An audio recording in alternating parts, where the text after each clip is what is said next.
Olá! Neste trabalho, apresentaremos um fichamento dos fundamentos normativos da arbitragem no setor público brasileiro.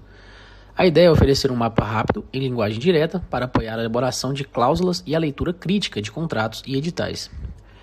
O foco está nas fontes de direito, que autorizam e balizam o uso da arbitragem pela administração pública. Lei 9.307, de 1996. A lei da arbitragem é a cláusula mãe do sistema. Desde a reforma de 2015, a administração direta e indireta pode optar por arbitragem, desde que a controvérsia verse sobre direitos patrimoniais disponíveis. A lei disciplina todo o ciclo, da convenção ao reconhecimento e à execução da sentença arbitral. Concessões. Lei 8.987 de 1995, artigo 23-A. Nos contratos de concessão de serviço público, a lei autoriza expressamente a inclusão de arbitragem.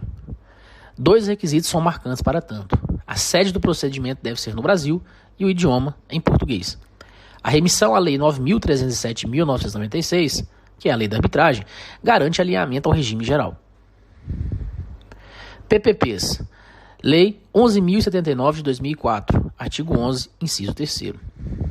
Nas parcerias públicas-privadas, a arbitragem também está prevista para litígios decorrentes ou relacionados ao contrato. Repete-se a dupla sede brasileira, idioma português, reforçando a governança e a previsibilidade de longo prazo, típica de projetos de infraestrutura. Nova Lei de Licitações em Contratos. Lei 14.133, de 2021, artigo 151. A Lei 14.133 consolida a política pública pró meios adequados de solução de conflitos. Ela autoriza, portanto, conciliação, mediação, comitês de resolução de disputas e arbitragem nas contratações públicas, estimulando tanto a prevenção quanto a resolução eficiente de controvérsias. Decreto 10.025 de 2019. No plano federal, tal decreto regula a arbitragem em transportes e portos. Ele crava 3 eixos: arbitragem de direito, sede no Brasil e idioma em português, além de regras de publicidade compatíveis com a transparência do setor público. As matérias tipicamente arbitráveis incluem reequilíbrio econômico-financeiro e indenizações. Lei 13.448, de 2017. Tal lei, que trata da prorrogação e relicitação, dá suporte à gestão contratual em infraestrutura e dialoga com a arbitragem, sobretudo em temas de indenização. Ela ajuda a uniformizar expectativas quando há devolução de ativos ou reconfiguração de contratos complexos. Balizas quando o poder público é parte. Quando a administração figura no polo, a prática consolidou algumas salvaguardas. Decisões por arbitragem de direito e não por equidade. Publicidade dos atos e decisões, com proteção de sigilos legais. E a exigência de sede no Brasil e procedimento em português, por razões de, obviamente, soberania, controle e acesso. Controle e governança. Os órgãos de controle, como o TCU e demais tribunais de contas, têm alinhado orientações para favorecer meios adequados e exigir transparência, registro e guarda de documentos arbitrais. Essa governança conecta a arbitragem ao planejamento, à execução e à auditoria dos contratos. Checklist para a cláusula arbitral.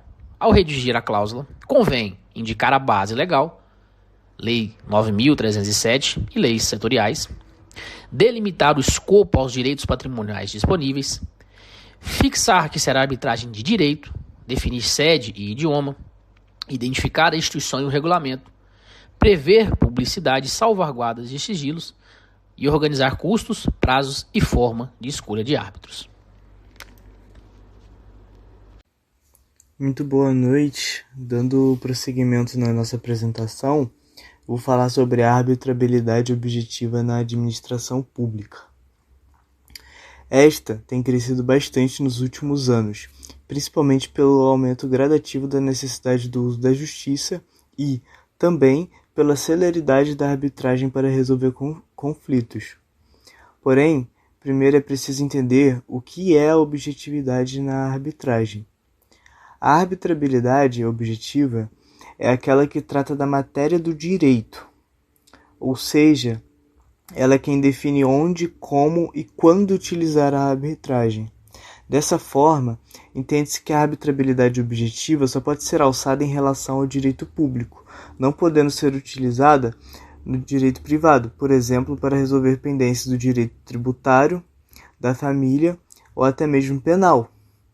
Então, não sobra nada para ela? Muito pelo contrário. Os direitos patrimoniais disponíveis é a matéria da arbitrabilidade. Com isso, a administração pública utiliza desse modelo para fins de lidar com óbices sem ter que passar pelo judiciário, uma vez que um árbitro tem como poder de decisão tal qual como um título executivo extrajudicial. Ou seja, se for descumprida a decisão de um árbitro, pode sim ser levado à justiça e ser executado ou entrar com uma fase de cumprimento de sentença. Ademais, é preciso compreender que a arbitragem nesse contexto precisa obedecer regras da administração pública, como a impessoabilidade, a publicidade e a legalidade. Portanto, é um meio arbitral mais restringido. Um exemplo que eu posso trazer em questão da arbitrabilidade objetiva da administração pública, por exemplo, uma venda de uma frota de ônibus. Se acontecer de uma venda de uma frota de ônibus na administração pública, eles não precisam levar algum caso para a justiça ou algo do tipo. Pode ter um mediador, pode ter um árbitro que pode estar lidando com essa pendência, com essa questão. Temos, por exemplo, o exemplo do Parque Lage, no Rio de Janeiro, que foi necessário fazer reforma e eles utilizaram a arbitragem. A BR-150 também, se eu não me engano, a ANTT também fez essa utilização da arbitragem. Então é um meio que na administração pública tem sido muito utilizado recentemente. Em seguida, trataremos da publicidade dos atos arbitrais. A princípio, a regulamentação promovida pela Lei de Arbitragem, ao mesmo tempo em que acrescenta ao nosso ordenamento jurídico uma autorização geral para que a administração pública se utilize da arbitragem, também dispõe que o princípio da publicidade é de observância obrigatória quando o ente público estiver envolvido em um processo. Esse princípio já consta da Carta Magna Brasileira, segundo a qual a administração pública deverá obedecer à publicidade, além de outros princípios norteadores do poder público.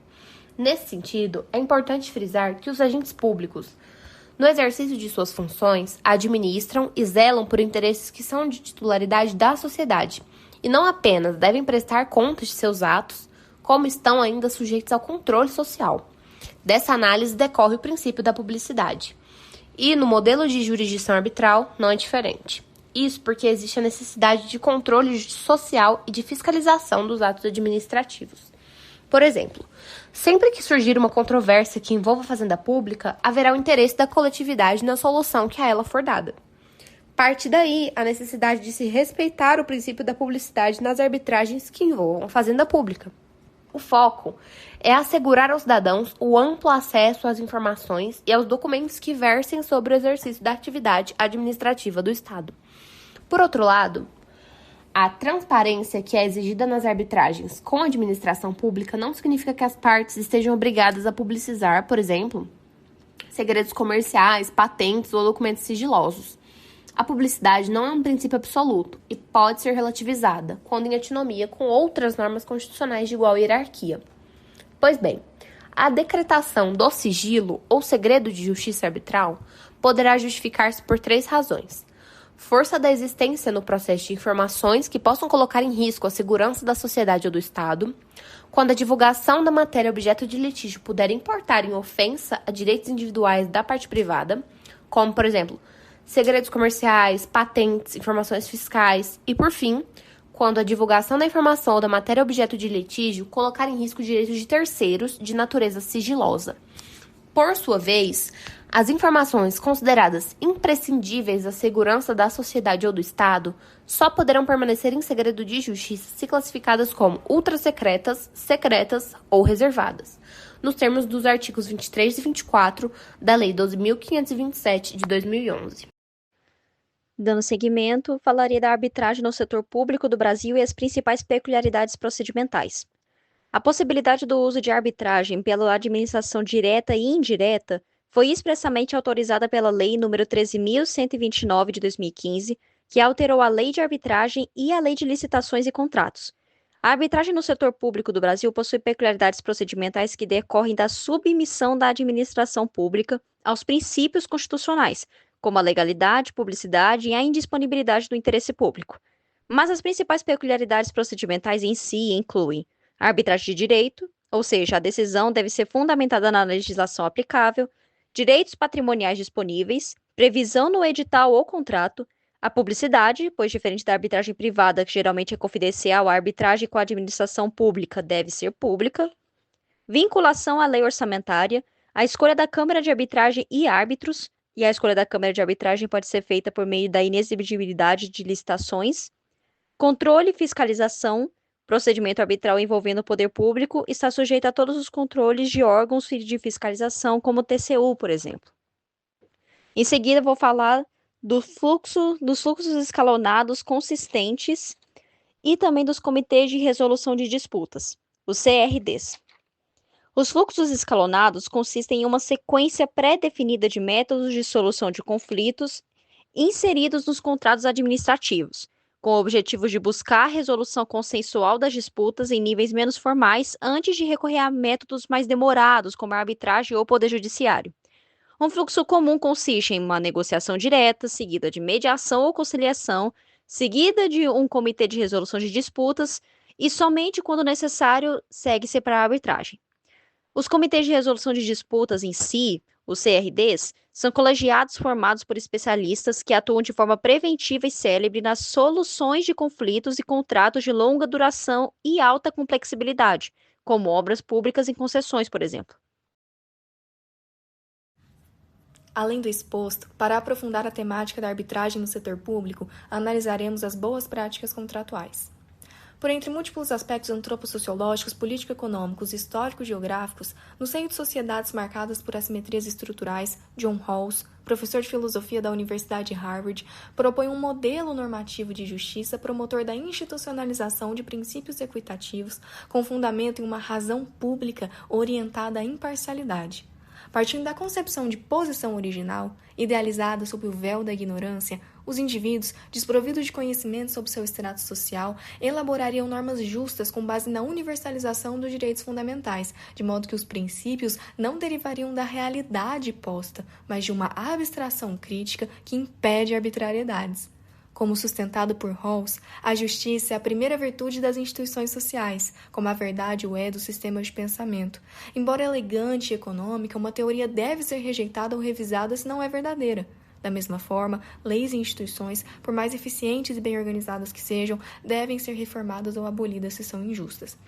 Essa premissa se encontra reverberada na cláusula geral da boa-fé objetiva, no atributo de padrão ético-jurídico orientado à contenção da iniquidade contratual e à revelação de condutas coerentes com a função social do contrato, na medida em que ambas as construções, a posição original e a boa-fé, convergem para uma matriz normativa de imputação que prioriza a confiança intersubjetiva, a previsibilidade das relações jurídicas e o reconhecimento da alteridade, enquanto elementos indispensáveis tanto para a proteção dos direitos fundamentais quanto para a preservação da equidade nas interações contratuais. Nesse sentido, a elaboração de convenções de arbitragem exige precisão redacional e observância de padrões de governança que assegurem previsibilidade e segurança jurídica. Boas práticas recomendam cláusulas claras sobre instituição arbitral, regras procedimentais, critérios de escolha de árbitros e mecanismos pré-arbitrais de resolução consensual, reduzindo litígios incidentais e fortalecendo a autonomia privada. No plano da governança, o contrato deve prever canais formais de comunicação, deveres de transparência e obrigações de compliance, garantindo simetria informacional